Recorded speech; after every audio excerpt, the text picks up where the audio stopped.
Enggak, Pak. Ya, saya mulai lagi. Bismillahirrahmanirrahim. Jadi likuifaksi itu adalah hilangnya kekuatan tanah atau kekuatan geser tanah pada tanah pasir jenuh air ya akibat beban siklik. Jadi ini yang paling penting. Ketika kita membahas tentang likuifaksi, maka peristiwa ini akan terjadi bila tanahnya itu jenuh. Kemudian dia harus pasir. Nah, kemudian harus ada beban gempa. Nah, kalau tidak terpenuhi poin-poin ini, maka likuifaksi relatif tidak akan terjadi. Ya, bagaimana tanah lempung? Ya, tanah lempung itu tidak akan bisa terjadi likuifaksi. Relatif sangat sulit terjadi likuifaksi karena pada tanah lempung itu memiliki kohesi. Nah, pada tanah pasir itu kohesinya kecil. Nah, sehingga peluang terjadinya likuifaksi sangat besar sekali. Nah, kasusnya likuifaksi itu bagaimana? Ini coba saudara lihat. Jadi awalnya itu tanah sebelum terjadi likuifaksi itu terjadi titik sentuh antara butiran satu dengan butiran yang lain. Artinya apa? Tegangan efektif yang ada pada tanah itu tinggi. Nah, ketika likuifaksi terjadi, maka butiran-butiran tanah ini akan terpisah satu dengan yang lain. Nah, terpisah. Nah, sehingga begitu dia terpisah, maka otomatis tanah itu akan kehilangan kekuatan. Nah, ini kejadian bisa kita lihat. Jadi pada saat likuifaksi maka butiran-butiran tanahnya akan terpisah satu dengan yang lain akan terpisah. Pada saat dia terpisah maka kekuatannya akan menjadi hilang. Nah, kalau kita lihat pada bagian sebelah kiri ini bisa kita sampaikan bahwa pada saat tanah itu tidak terjadi gempa maka bisa kita lihat posisi dari tegangan yang terjadi pada tanah baik tegangan vertikal maupun tegangan horizontal ini bisa kita lihat di sini. Nah, tetapi ketika ada gerakan yang ada di dalam tanah, maka selain ada tegangan vertikal dan tegangan horizontal, maka dia juga muncul yang namanya tegangan geser. Nah, inilah yang menyebabkan tanah menjadi terjadinya likuifaksi. Ya, yang paling penting ya harus diwaspadai bahwa tanahnya harus pasir, jenuh dan ada beban gempa. Ya, beban likuifaksi tidak akan terjadi pada saat tidak ada gempa, tidak akan terjadi. Memang ada fenomena yang menyebutkan likuifaksi hampir mirip dengan likuifaksi yang namanya boiling. Ya, boiling itu terjadi pada dam biasanya, pada dam, pada bendungan. Sama kasusnya dengan likuifaksi. Cuma kalau boiling itu terjadi pada dam akibat apa? Akibat rembesan air dalam tanah. Jadi rembesan air itu yang memiliki tekanan air yang tinggi, maka yang terjadi pada tanah di bawah bendung akan mengalami boiling. Boiling gimana? Ya sama, dia kehilangan kekuatan pada tanah itu. Nah, maka yang terjadi di atasnya akan mengalami keruntuhan. Baik itu misalkan dam atau bendung dan sebagainya. Nah, itu mungkin sekilas tentang likuifaksi. Harus dipahami betul likuifaksi itu kejadiannya seperti itu. Oke, kita lanjut. Nah, ini ada dari peraturan kita, yaitu peraturan BSM 2017 tentang bagaimana cara mendesain fondasi apabila berada pada tanah yang mengalami likuifaksi. Ya. Perlu saudara cermati bahwa saat terjadi likuifaksi, maka ada beberapa hal yang mungkin terjadi pada fondasi kita atau pada tanah di sekitar fondasi. Ya, di antaranya adalah tadi saya sebutkan adanya penurunan tanah. Ini, adanya penurunan tanah. Nah, kalau ada penurunan tanah, kemudian kita gunakan fondasi dalam, fondasi tiang pancang atau fondasi gorpel, maka ada efek yang namanya downdraft. Jadi fondasi itu ditarik ke dalam. Ini yang harus saudara perhatikan. Namanya efek downdraft. Nah, seperti pada peristiwa terjadinya negatif inflation. Nah, itu juga terjadi daya dorong ke atas. Nah, tapi yang ini terjadi daya dorong ke bawah, downdraft. Nah, ini yang harus saudara perhatikan. Kemudian selain terjadi downdraft ini terjadi lagi yang namanya lateral spreading. Apa itu lateral spreading? Jadi ketika tanah itu kehilangan kekuatan, maka dia akan mengalami perpindahan yang sangat jauh terhadap lokasi semula. Nah, itu namanya lateral spreading. Nah, biasanya kalau rumah itu bisa bergerak karena tanah itu berpola seperti aliran air, maka dia bergerak. Ini namanya lateral spreading. Nah, kemudian yang lain, ketika kita gunakan fondasi tiang pancang, maka akan terjadi penurunan kapasitas dukung. Apa? Lateral maupun aksial. Jadi daya dukungnya akan berkurang. Nah, ini daya dukungnya akan berkurang. Kalau potensi likuifaksinya besar, bisa saja fondasi tiang pancang kita itu akan runtuh. Tetapi bisa saja hanya terjadi pengurangan daya dukung, baik itu lateral maupun aksial.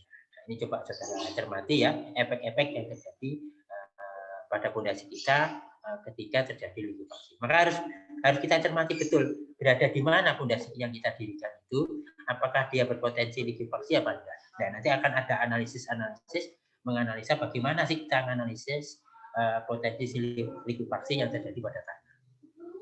Nah, ini ada beberapa catatan ya, A, B, C, D, E. Ini ada yang harus kita perhatikan. Jadi ada penggunaan fondasi dangkal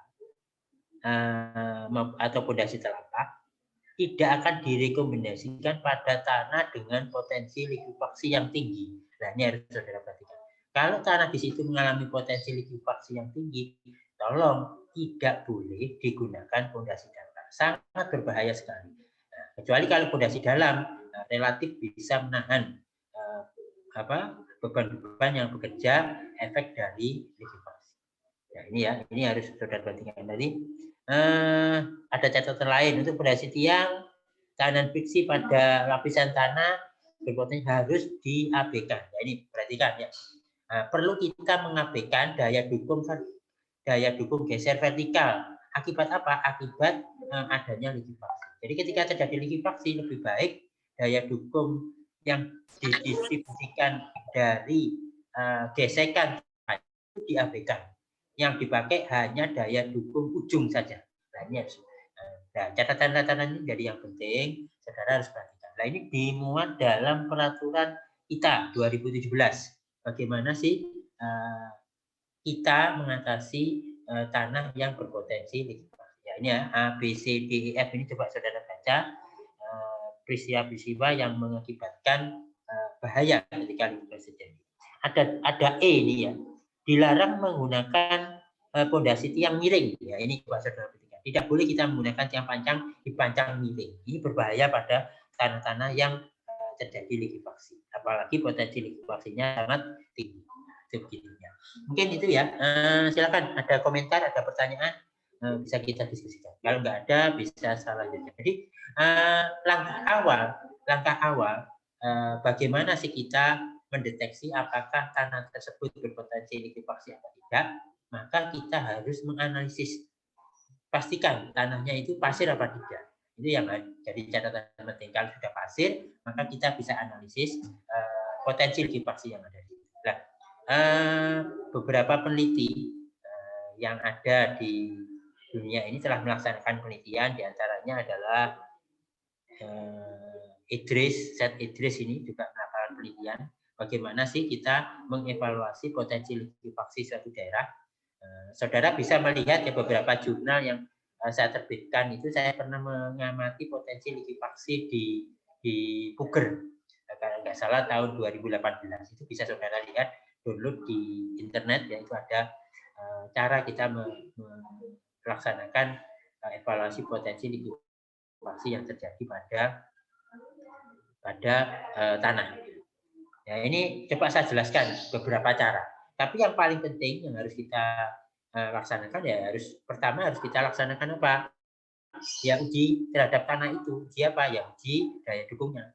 Melalui apa? Bisa melalui sondir, bisa melalui borlog dan sebagainya. Nah, ini contoh lah. Di PPT ini saya contohkan yang uji borlog. Nah, coba lihat ya, ini ada kita bahas tentang potensi likuifaksi dengan uji borlog.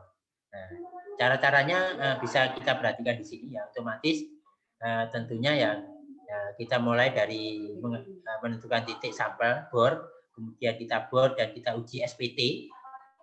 Kemudian dari data SPT itu kita dapatkan N1N ya. N itu kita cari N160, kita cari N160 CS ya. baru kita cari CNR. Nah, ini apa? Nanti kita lihat di bawah.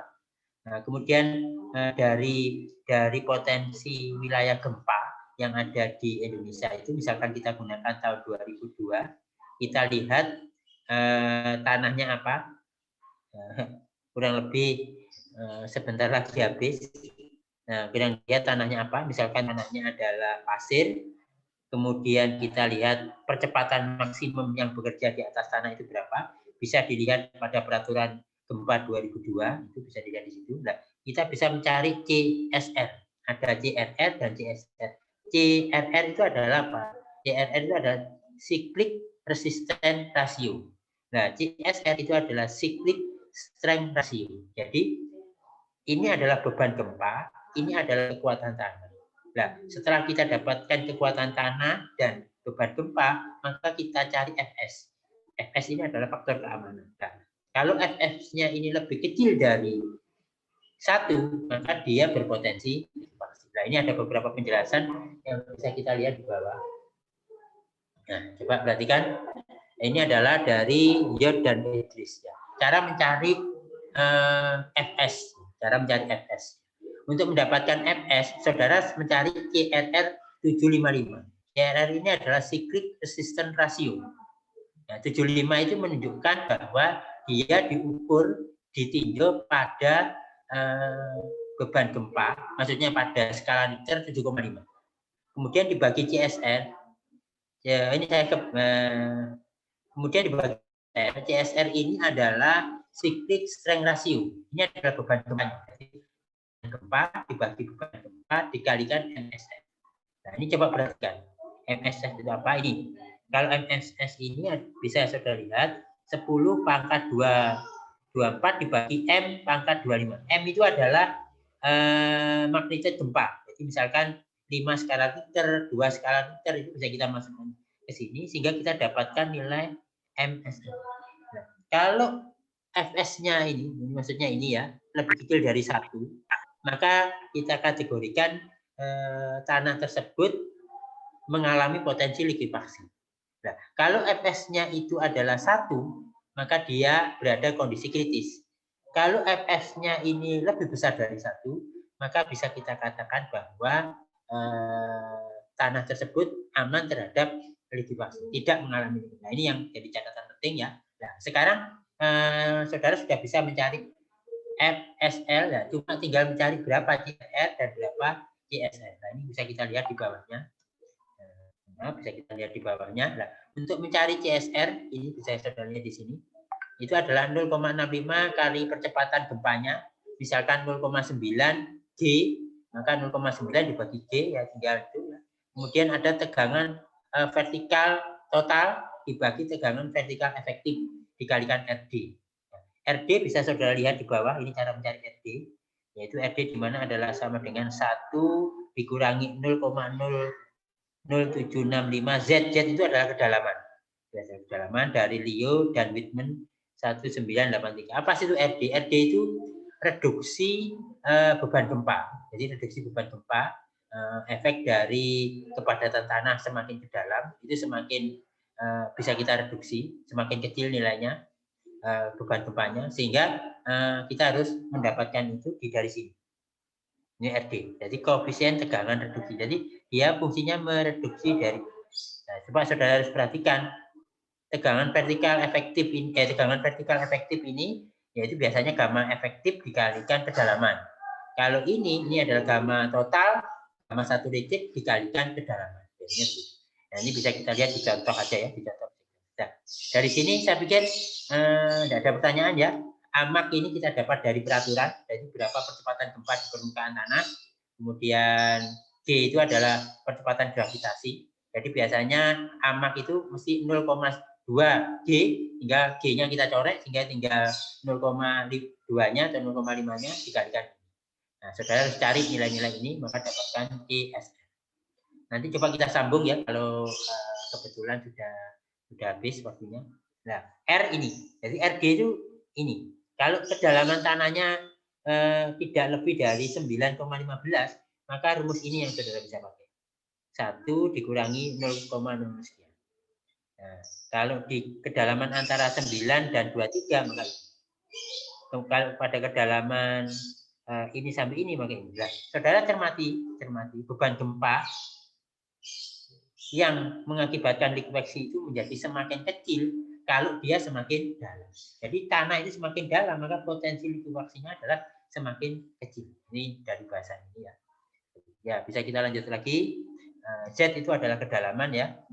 Saudara nanti bisa lihat di contoh. Nah, kemudian kita lanjutkan mencari CR. Nah, CR ini rumusnya panjang dari George dan Idris 2001. Panjang seperti ini. Tapi yang penting saudara mencari nilai N. N160 CS ini bagaimana?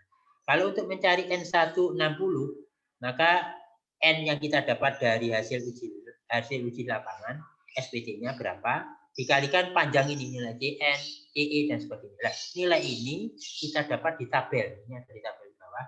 Jadi pertama kalau CN, nilainya bisa kita hitung seperti ini.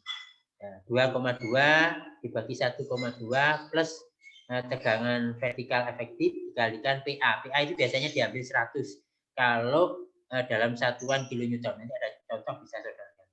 Ada contoh nanti saya kirim Excel ya Bapak. Nah, kemudian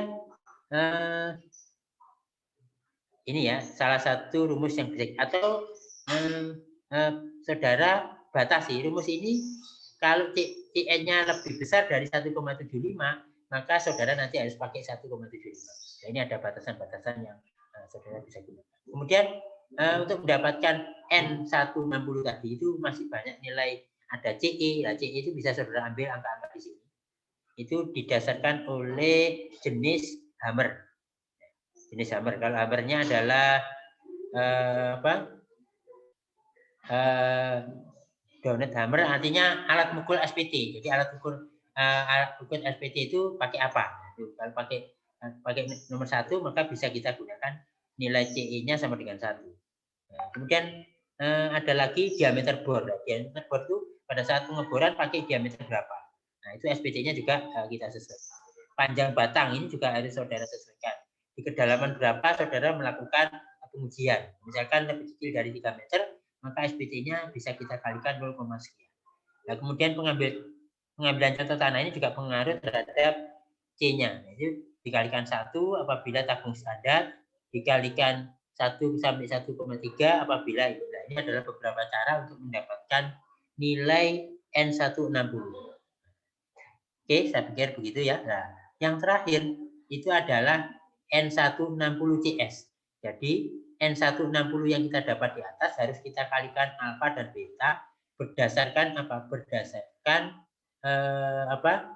tanah yang lolos ayakan 200. Jadi ini VC itu adalah berapa besar sih tanah itu yang lolos ayakan 200. Kalau lebih kecil dari 5%, maka alfanya bisa saudara gunakan 0, betanya saudara gunakan 1. Kalau yang lolos ayakan 200 itu 5 sampai 35. Jadi yang lolos ayakan 200 itu berarti tanah lempungnya. Tanah lempungnya itu lebih kecil dari 5%, maka saudara alfa dan betanya ini. Kemudian kalau 5 sampai ini, maka saudara bisa gunakan ini. Ya, seterusnya dan seterusnya. Nah, itu adalah cara. Kalau saudara sudah mendapatkan N160CS, maka saudara tinggal mendapatkan CSR. Tinggal memasukkan di sini, dihitung. Nah, itu ya. Nah, ini ada contoh. Ya, ada contoh, perhatikan. Jadi saya punya data SPT ya. Data SPT seperti ini. Ini kedalaman. Ini adalah data SPT-nya. Kedalamannya, ini SPT-nya. Jadi misalkan pada kedalaman sekian, SPT-nya berapa? Ya ini kebetulan tidak cukup jelas ya, tetapi nanti di Excel kalau ada waktu akan saya kirim. Jelas di sini ada tabelnya. Kemudian ujinya adalah uji SPT ya. Ini mohon maaf ini salah ya. Kemudian beban gempanya kita asumsikan 7,5 skala Richter. Kemudian percepatan maksimum yang bekerja pada permukaan tanah adalah 0,25 G. Nah, ini yang pentingnya. Nah, kemudian ini adalah cara mencarinya. Nah, kita cari pertama ya kita cari nilai CSR. Rumusnya tadi ada mencari RD, kemudian ada mencari parameter-parameter yang lainnya, sehingga kita bisa mendapatkan nilai CSR. Nah, yang bawah ini adalah contoh mencari nilai CRR. Nah, CRR ini ya, ada nilai N-nya ya di masing-masing kedalaman. Nah, kemudian, jadi prinsipnya kita mencari potensi likuifaksi di masing-masing kedalaman. Nah, kita input di sini ya, kita dapatkan N160 dengan mengalihkan nilai C